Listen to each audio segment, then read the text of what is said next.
नमस्कार, आप देख रहे हैं 4 PM और मैं हूं अभिषेक मिश्रा। देखिए, भारतीय जनता पार्टी ने आखिर उपेंद्र कुशवाहा के साथ वादा खिलाफी क्यों की? भाजपा ने उपेंद्र कुशवाहा को इतना मुश्किल में क्यों डाल दिया? ये तमाम तरीके के सवाल बिहार के राजनीतिक गलियारों में टहल रहे हैं, तैर रहे हैं। भारतीय जनता पार्टी के सामने उपेंद्र कुशवाहा का कद अचानक इतना बौना कैसे हो गया, या भारतीय जनता पार्टी आखिरकार इतनी सशक्त कैसे हो गई, इतनी मजबूत कैसे हो गई कि वो उपेंद्र कुशवाहा के साथ बीजेपी ने खेल किया। ये तमाम तरह का सवाल है।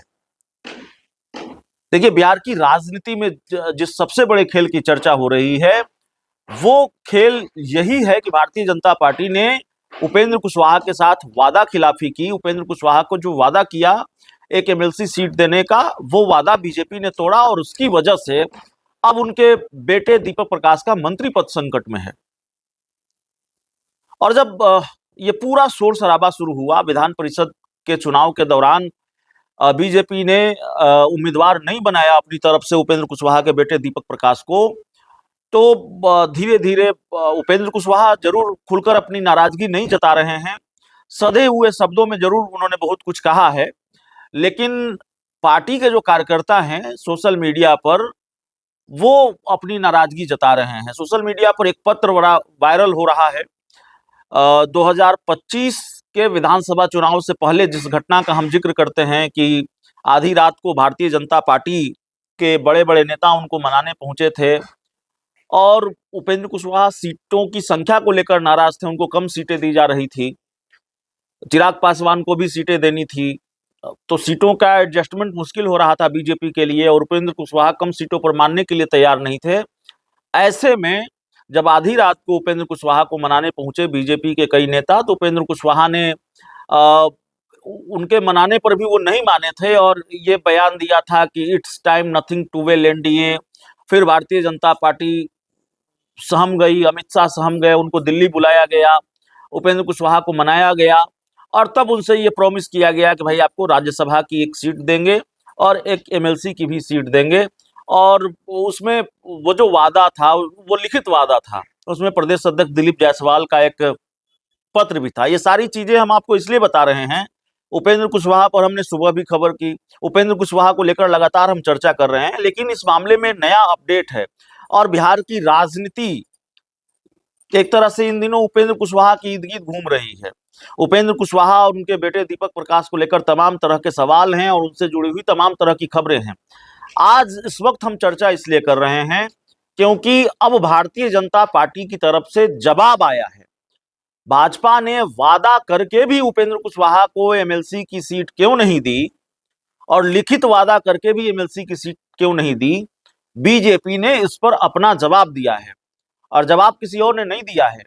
भारतीय जनता पार्टी के तत्कालीन प्रदेश अध्यक्ष दिलीप जायसवाल, जो मौजूदा वक्त में बिहार सरकार के मंत्री हैं, उन्होंने बयान दिया है।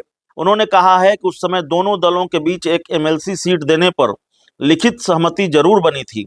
बाद में उपेंद्र कुशवाहा को राज्यसभा भेजे जाने के बाद राजनीतिक समीकरण बदल गए और चीजें पूरी तरह से बदल गईं, ये उन्होंने कहा है। फिर से आपको सुना देते हैं बीजेपी का क्या बयान आया है। भारतीय जनता पार्टी ने एक तरह से साफ कर दिया है कि क्यों उपेंद्र कुशवाहा को एमएलसी सीट नहीं दी गई। बीजेपी ने कहा है और बीजेपी के तत्कालीन प्रदेश अध्यक्ष, विधानसभा चुनाव के दौरान के और अभी मौजूदा वक्त में बिहार सरकार में मंत्री दिलीप जायसवाल ने कहा है कि उस समय दोनों दलों के बीच एक एमएलसी सीट देने पर लिखित सहमति जरूर बनी थी। बाद में उपेंद्र कुशवाहा को राज्यसभा भेजे जाने के बाद राजनीतिक समीकरण बदल गए और चीजें पूरी तरह से बदल गईं। यानी कि बात पहले वाली बात नहीं रही। उपेंद्र कुशवाहा को राज्यसभा भेज दिया गया तो बीजेपी ने अपना वादा पूरा कर लिया, अपने वायदे की इतिश्री कर ली। लबोलुआब यही है दिलीप जायसवाल का कि भाई जब राज्यसभा ही भेज दिया तो फिर समीकरण तो बदल ही गया। और राज्यसभा के चुनाव के दौरान आपको जानते हैं उपेंद्र कुशवाहा का राज्यसभा का कार्यकाल खत्म हो रहा था और चर्चा थी कि पवन सिंह को राज्यसभा भेजा जाएगा। पवन सिंह ने बीजेपी के राष्ट्रीय अध्यक्ष नितिन नवीन से मुलाकात की थी और पवन सिंह पहले भी एमपी इन वेटिंग थे, लोकसभा में टिकट देकर काट दिया गया, उसके बाद काराकाट से निर्दलीय चुनाव लड़े हार जरूर गए, लेकिन उपेंद्र कुशवाहा से ज्यादा वोट लाए। वो 2 नंबर पर रहे, उपेंद्र कुशवाहा तीसरे नंबर पर रहे, और उपेंद्र कुशवाहा पवन सिंह की वजह से हारे, ऐसा कहा जाता है। हालांकि इसके पीछे भी बहुत सारा खेल है, कुछ बीजेपी के नेताओं का भी खेल है, जो बात बाद में सामने आई है, जो आरोप लगे। तो पवन सिंह भी एमपी इन वेटिंग थे, पवन सिंह को फिर बीजेपी में लाया गया था। तो चर्चा थी कि राज्यसभा भेजा जाएगा। पवन सिंह ने नितिन नवीन के साथ साथ बीजेपी के कुछ और बड़े नेताओं से मुलाकात की थी, लेकिन तब उपेंद्र कुशवाहा बाजी मारने में सफल रहे। उपेंद्र कुशवाहा को राज्यसभा भेज दिया गया और तमाम जो कयास थे, तमाम अटकलबाजी थी, उस पर विराम लग गया।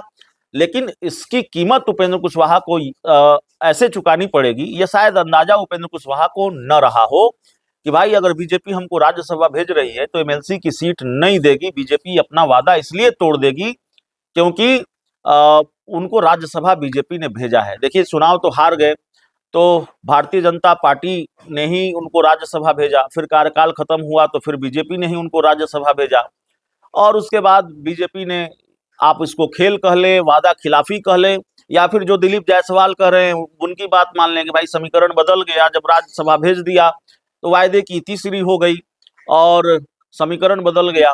तो ये सारी चीजें हैं। तो बीजेपी ने अब साफ कर दिया है, बीजेपी ये बताने की कोशिश कर रही है, या बीजेपी ने एक तरह से ये मैसेज दिया है उपेंद्र कुशवाहा और उनके समर्थकों और उनकी पार्टी के लोगों को भी कि बीजेपी ने कोई वादा नहीं तोड़ा है, बीजेपी ने कोई वादा खिलाफी नहीं की है, बल्कि आपको राज्यसभा भेज चुकी है बीजेपी। और जब राज्यसभा भेज चुकी है तो गणित बदल गया, समीकरण बदल गया। तो भारतीय जनता पार्टी तो भारतीय जनता पार्टी है। जब नीतीश कुमार के विधायक बीजेपी ने तोड़े थे, भारतीय जनता पार्टी ने किसके साथ खेल नहीं किया, और पश्चिम बंगाल में क्या खेल हो रहा है। तो सियासी दुश्मनों की बात छोड़ दीजिए, बीजेपी ने राजनीतिक दुश्मनों के साथ भी कम खेल नहीं किया है। चिराग पासवान भी जानते हैं, पशुपति पारस भी जानते हैं, खुद नीतीश कुमार भी जानते हैं। उपेंद्र कुशवाहा की क्या बिसात है। इस पूरी रिपोर्ट में इतना ही। बहुत बहुत धन्यवाद।